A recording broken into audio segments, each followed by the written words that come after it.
नमस्कार, शुभरात्री. आणि बघू शकता मित्रांनो, गौरी गणपती हे सण दोन आहेत.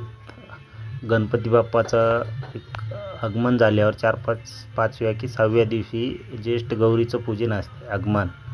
आणि मग हे आज झालेलं आहे. तुम्ही बघू शकता छान प्रकारे सजावट वगैरे करून महालक्ष्मीची रात्री पूजा पण झालेली आहे. तुम्हाला सांगतो मी, हे खूप पूर्वीपासून आलेला सण आहे, जे की गणपती बाप्पाच्या पिरियडमध्येच 6व्या दिवशी ज्येष्ठ गौरीचं आगमन होते आणि 7व्या दिवशी विसर्जन होत असते. तर तुम्हाला मी सांगतो आज पारंपरिक, जसं की आपल्या जेवारीच्या पिठाचे फळं आणि दिवे हे सगळ्यात जास्त चालणारं महालक्ष्मीचं निवेद आहे.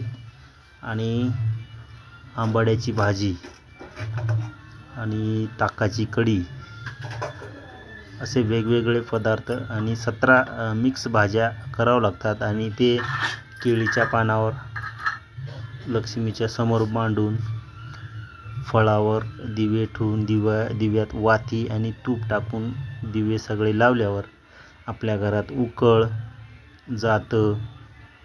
इळी, सूप, मुसळ असे वेगवेगळे, त्याला पूर्वी लक्ष्मी मानित होते.